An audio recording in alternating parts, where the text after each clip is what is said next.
Well, tonight, a jury finds the ringleader of the Feeding Our Future fraud scheme guilty on all counts. Amy Bach and Salim Saeed faced a total of 28 counts during the 5-week trial.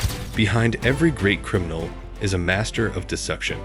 Leading the news at 6 a.m, the Australian Federal Police have arrested the alleged mastermind behind the underworld's unhackable phone network, used by gangsters to allegedly plot crimes and coordinate the global drug trade. What if the mask you see hides a ruthless mind? It is the end of the road for the man described by the police as one of the most wanted criminal suspects in Rivers State. Boboski, as he is popularly known, had been on the police watch for more than 1 year for alleged kidnapping, armed robbery and murder. Correspondent Uche Okoro reports. Dive into the chilling rise of a criminal mastermind whose every move was calculated for power. Don't miss the shocking twists. Find out how far he went to dominate the underworld. Origins. In the heart of New York City, 1990, a child named John Doe was born into a world of crime and chaos. Raised in a neighborhood where survival meant becoming ruthless, he witnessed his father's criminal empire crumble under police pressure.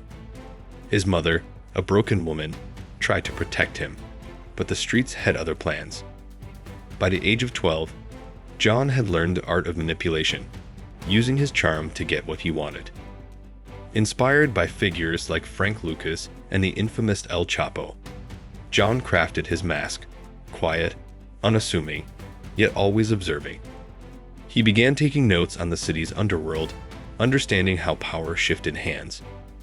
By 18, he was already leading small schemes, soon gaining the trust of local criminals. Little did the city know, this was just the beginning of his dark journey into the criminal world. Persona. John's ability to craft a persona was unmatched. With a sharp mind and impeccable charisma, he learned to manipulate not just the streets, but the people around him. By 22, he had perfected his mask. A quiet, respectful young man by day, but a ruthless mastermind by night. People underestimated him, which gave him an edge. He observed the likes of Al Pacino and Robert De Niro in films, studying their roles and the power of illusion. John used his understanding of human nature to build connections with influential figures, from business owners to corrupt politicians. Every handshake, every conversation was a step towards securing his empire. His mask was his shield, hiding his true intentions behind a smile. No one ever saw the monster underneath until it was too late. Mastery. By 25, John had become a key figure in the criminal underworld. His strategies were calculated, and his alliances were built on trust, fear, and manipulation. He learned to stay one step ahead, often using deception to outsmart rivals and law enforcement. Like Vito Corleone in The Godfather, John knew that power came not just from force, but from control and negotiation. He expanded his influence, running multiple operations across the city. Drugs, money laundering, and even high-stakes gambling. Nothing was out of his reach. His methods were precise, often leaving no trace of his involvement. His rise to power was swift, but always calculated. Behind the mask of a young businessman, John had orchestrated one of the most successful criminal empires, positioning himself as a force to be reckoned with. Dominion. By 28, John had moved into the digital age, using technology to expand his criminal operations. He understood the growing power of the internet and adapted quickly, much like Mark Zuckerberg had revolutionized social media. John built a network of hackers and tech experts, enabling him to track rival organizations, launder money more efficiently, and remain invisible to law enforcement.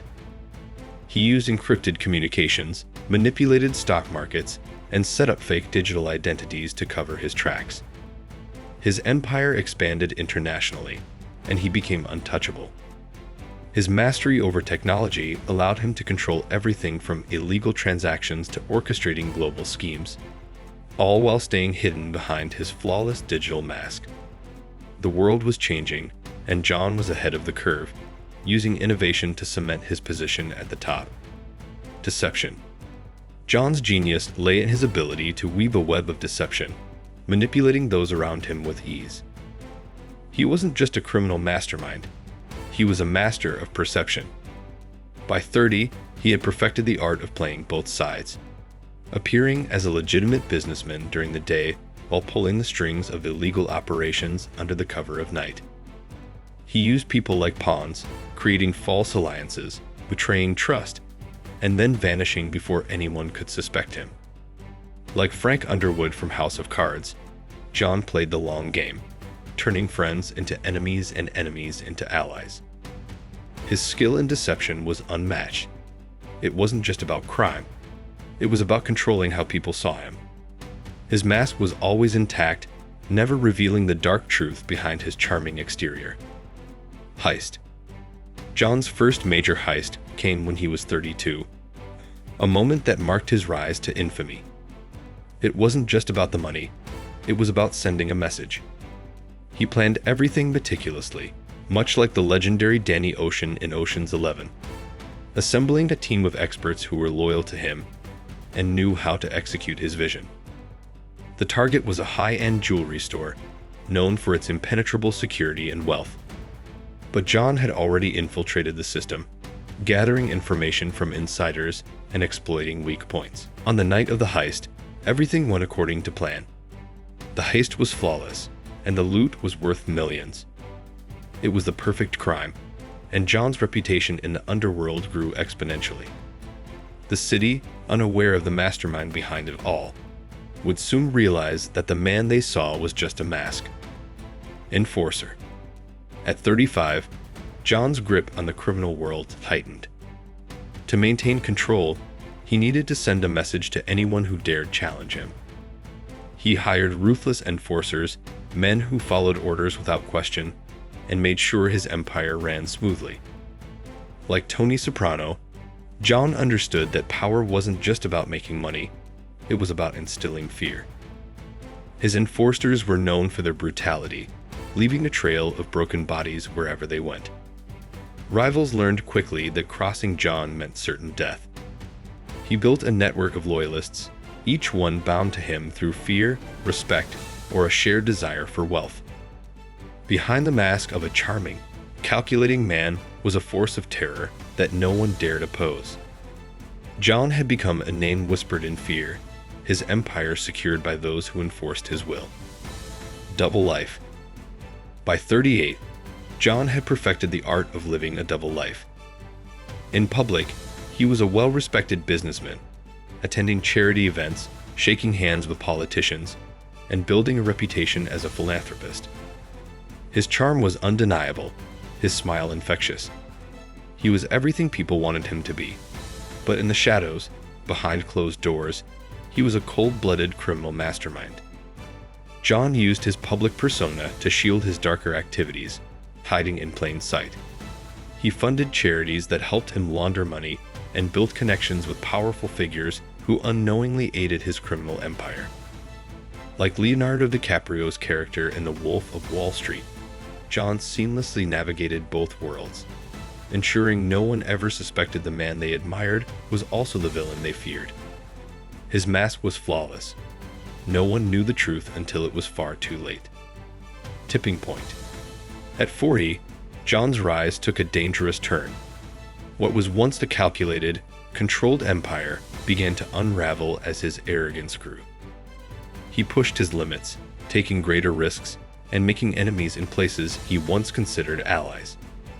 The tipping point came when he ordered the assassination of a former partner, a move that sent shockwaves through the criminal world.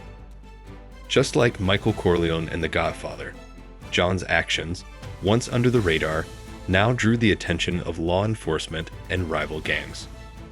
His recklessness began to expose cracks in his once perfect mask. The streets whispered of his erratic behavior, and whispers turned into plots. John had become too big, too dangerous, and now, the very empire he built was starting to collapse under the weight of his hubris. Unmasking. At 45, John's downfall was inevitable. The mask he'd worn for years, carefully constructed, perfectly maintained, finally cracked. law enforcement, who had once struggled to connect the dots, now had everything they needed to bring him down. Rivals who once feared him began to turn against him, and those he trusted betrayed him. In a final attempt to hold on to power, John tried to silence anyone who knew too much, but his empire was already crumbling. Like Pablo Escobar, who once ruled with an iron fist, John's fate was sealed. His arrest was swift, his trial public, and the mask was completely removed. Behind the charade of a successful businessman, they found a cold, calculating criminal mastermind. The legend of John Doe ended, but his impact on the world of crime would be felt for years to come. Want to know the secrets of a hidden criminal empire? Don't miss our next video, The Dark Underbelly, Inside a Hidden Criminal Empire. Hit that subscribe button now. You won't want to miss what comes next.